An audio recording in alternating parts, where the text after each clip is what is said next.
Mes chers frères et sœurs, sachez que le mois du Ramadan, c'est un concentré.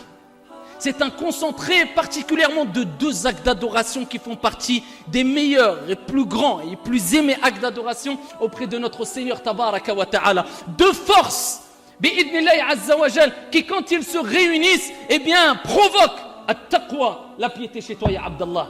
As-siyam, siyam Ramadan, le jeûne, et particulièrement le jeûne du Ramadan, et qira'atul Qur'an bit-tadabbur, et la lecture du Coran, l'écoute du Coran avec méditation. Voilà pourquoi Allah Jalla wa Ala dit Shahru Ramadan alladhi unzila fihi al-Qur'an. Le mois du Ramadan, donc cela implique le jeûne. Eh bien, c'est le mois où le Coran, et là on voit la deuxième force qui est le Coran, c'est le mois où le Coran fut révélé. Voilà pourquoi il faut préserver impérativement ton jeûne, jeûner correctement, et le Coran, la lecture et l'écoute et la compréhension du Coran avec méditation, une bonne compréhension. Voilà pourquoi le prophète alayhi afdalus salati wa azka taslim a dit, comme il est relaté dans le hadith rapporté par l'imam Ahmad bi sanadin sahih, le jeûne et le Coran viendront au jour de la résurrection pour intercéder en ta faveur. Et le jeûne dira, ya Allah, je l'ai empêché de boire et de manger pendant la journée, laisse-moi intercéder pour lui. Et le Coran viendra et parlera et s'exprimera, ya Allah, je l'ai privé de dormir la nuit, laisse-moi intercéder en sa faveur. Alors il leur sera donné l'opportunité et l'autorisation d'intercéder en la faveur de celui qui lisait le Coran et celui qui jeûnait et se privait de boire et de manger pour satisfaire son Seigneur Tabaraka wa Ta'ala. As-siyam wal Coran, c'est les deux forces qui te permettront d'atteindre Ya ayyuhalladhina amanu kutiba alaykumus siyam kama kutiba ala alladhina min qablikum la'allakum tattaqun. Ô vous qui avez cru, il a été prescrit pour vous le jeûne comme il a été prescrit à ceux qui vous ont précédés afin d'atteindre quoi? La piété. Ayyuhal ikhwat wal akhawat, il n'y a bien sûr pas simplement as-siyam, le jeûne et le Coran, mais c'est particulièrement ces deux actes d'adoration qu'il faut préserver. Lis le Coran, fais-toi un programme, révise ton Coran et lis-le avec méditation et avec une bonne compréhension, pas comme ceux qui lisent le Coran et dont le Coran ne dépasse pas leur gosier, comme le prophète alayhi salatu wassalam l'a mentionné concernant une catégorie de personnes et particulièrement al-Khawarij, qui lisent le Coran mais le Coran ne dépasse pas leur gosier. Le prophète a dit, ils n'arrivent pas à leur cœur. Il faut lire avec méditation et profiter des soirs de Tarawih, ceux qui peuvent, sinon prie chez toi si tu ne peux pas te rendre à la mosquée. Mais il faut vivre particulièrement pendant ce mois du Ramadan avec le Coran pour habituer ta langue à parler avec, ici à mentionner la parole d'Allah Azza wa Jal, même en dehors du Ramadan. Prenez des bonnes habitudes, c'est maintenant la réforme. C'est maintenant que tu habitues ton corps, ta langue, ta bouche, tes yeux aux bonnes choses. Comme ça, pendant un mois, tu t'es éduqué. Après le mois du Ramadan, tu gardes quelque part la même trajectoire où tu fais au mieux. Mais au moins, essaie de mettre la barre haute pendant Ramadan pour pas qu'elle descende en dessous de ce qu'il ne faut pas faire, surtout après le Ramadan. Ayyuhal ahibba, il y a bien sûr les aumônes. Les aumônes pendant le Ramadan ont une autre récompense, ont plus de valeur auprès d'Allah Azza wa Jal. Tout ce que tu fais pendant Ramadan, c'est meilleur que si tu le faisais en dehors de Ramadan. Nourris les pauvres, donne de l'argent, donne à boire, participe au projet, donne, dépense, particulièrement pendant Ramadan et encore plus pendant le vendredi. Car le prophète a dit, la meilleure des aumônes, une aumône donnée pendant la journée du vendredi est meilleure que les autres jours. Que dire du vendredi alors qu'on est la veille de Ramadan ou alors les vendredis du Ramadan? Profitez, ayyuhal akhir, remplissez votre compteur de hasanat, on ne sait pas. Est-ce que l'année prochaine, il reste après 11 mois, est-ce que l'année prochaine tu seras encore là? Au moins tu pars avec un gros bagage. Psychologiquement tu te dis, j'ai rempli incha'Allah ta'ala mon bagage.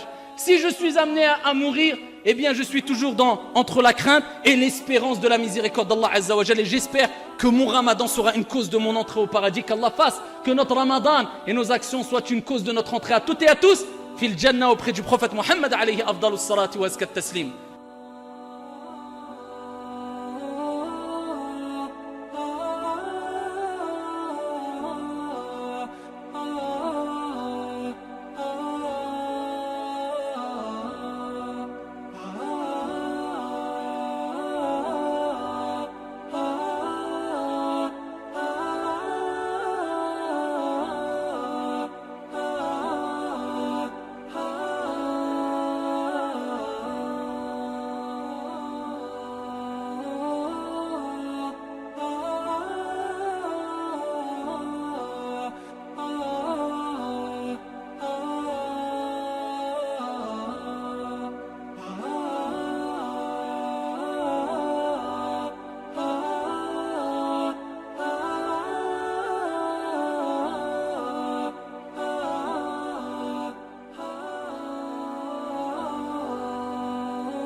Ayyuhal akhyar, pour terminer, sachez qu'au Ramadan, c'est un comportement aussi. Ce n'est pas simplement de se priver de boire et de manger.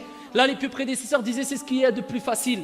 Bien qu'il faut le reconnaître, aujourd'hui c'est très tard, mais plus l'effort est dur et intense, et plus la récompense est grande, Inch'Allah ta'ala. Donc, abshirou, réjouissez-vous, Allah vous a choisi quelque part. Il a voulu que vous jeûniez pendant une période qui est difficile, plus difficile que d'autres périodes. Allah veut que vous accumuliez plus de bonnes actions et de récompenses à travers la multiplication de vos efforts et les efforts plus intenses que vous allez fournir que d'autres personnes ou d'autres périodes. Ramadan, c'est un comportement. À titre d'exemple, le prophète dit, dans le hadith rapporté par Al-Bukhari fi Sahih, Allah tabaraka wa ta'ala n'a aucun besoin. Et Allah se suffit à lui-même. Allah Jalla wa ala n'a aucun besoin que le serviteur se prive de boire et de manger s'il n'abandonne pas al-kadhib wa qawlu zour, tout ce qui concerne le mensonge, les faux témoignages et la mise en pratique du faux témoignage ou du mensonge. La preuve que as-siyam, c'est-à-dire l'abstention, ce n'est pas simplement le fait de s'abstenir de boire et de manger, mais c'est de faire le jeûne avec la bouche, avec les yeux, avec les membres, avec les oreilles. C'est comme ça qu'on fait le véritable siyam. Et c'est ce siyam-là qui va nous faire accéder au paradis, Inch'Allah, et gagner la piété. Le siyam avec la bouche, c'est de ne pas mentir, c'est de ne pas être grossier, de ne pas insulter. Le prophète dit, si quelqu'un te combat ou veut même te tuer, dis à 2 reprises, inni sa'im, inni sa'im. Je suis en jeûne, je suis en jeûne. Tu retiens ta colère, tu ne dis pas de médisance, de calomnie, tu ne critiques pas, tu n'insultes pas, tu n'es pas grossier, tu ne rabaisses pas, tu n'humilies pas, tu préserves ta langue. Et concernant les yeux, tu ne regardes pas ce qui est illicite, mais tu t'abstiens et tu fais des efforts pour t'habituer à ne regarder que ce qui satisfait Allah Jalla wa ala ou les choses permises. Et alhamdoulilah qu'Allah t'a octroyé des yeux le jour où des gens sont aveugles, donc profite de ce bienfait pour voir la magnifique création d'Allah Azza wa Jal, rencontrer les gens, rencontrer ton frère avec un sourire et un visage épanoui. Profite de cela, ya Abdallah. Imagine-toi, Dieu t'enlève, ôte ta vue. Remercie Allah par rapport à cette vue. Et comment on remercie Dieu par rapport à cette vue? C'est en utilisant ici les yeux et le regard. Ici pour regarder les choses permises et bonnes à voir et pas les choses illicites. Avec les oreilles, attention à ce que tu écoutes. Moi je ne médis pas et je mens pas. Mais est-ce que tu écoutes des gens médire et mentir, insulter ou être grossier? Éloigne-toi. Et ça doit être tout au long de l'année. Mais le mois du Ramadan, Dieu te facilite parce que les shayatines sont enchaînés. L'influence du diable est moins forte. Eh bien Dieu te facilite la réforme. C'est maintenant, je ne dirais pas ou jamais, mais presque jamais. C'est pendant ce mois-là que tu vas faire le plus d'efforts et le plus facilement. C'est avec tes membres, tu préserves les gens du mal, de ton mal. Et particulièrement à Jiran, les voisins. Tout le monde sait, musulmans et non musulmans, que c'est le Ramadan. Donc les soirs et tous les ans on le dit, on le rappelle, car le rappel profite aux croyants et à moi le premier. Évitez de déranger les gens le soir. Sachez que c'est le Ramadan et qu'on a une image et une éthique à préserver. Et on doit montrer le meilleur des exemples, sachant que le prophète, alayhi salatu wassalam, comme on ne cessera de le répéter, a dit n'est pas croyant à 3 reprises. Ils ont dit, qui ya Rasulallah, celui qui ne préserve pas son voisin de son propre mal ou du bruit. Donc pendant les nuits de Tarawih, comme on le dit, on le répète, ceux qui veulent prier à la mosquée, famarhaban, qu'ils prient. Ceux qui ne veulent pas prier quand ils sortent pendant Tarawih, ils ne dérangent pas non seulement les gens dehors, mais ceux qui prient. Ils viennent pour accumuler des bonnes actions ou des mauvaises actions. Hadith wa la haraj. Tu pars discrètement et doucement. Et quand on a fini salat al-tarawih, eh bien tu pars tranquillement. Et tu prouves à travers ton comportement que tu as acquéri pendant tarawih as-sakina, la sérénité, la douceur. Comment tu sors d'une prière, d'une ambiance spirituelle d'une demi-heure ou d'une heure pour après crier à minuit du soir ou 1h du matin?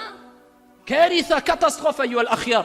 Donc ici, respectez votre entourage et faites le maximum d'efforts pour répandre le bien tout autour de vous. Soyez an-nour, la lumière, une lumière ambulante, un bon comportement ambulant, un comportement qui ressemble au comportement des meilleures des personnes qui ont marqué l'histoire à travers leur bonne moralité.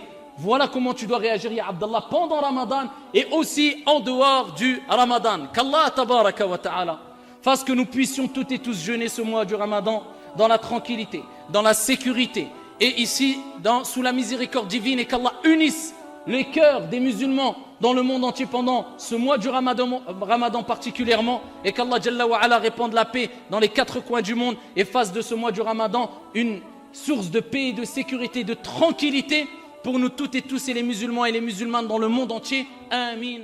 Ya Rabb al-Alamin.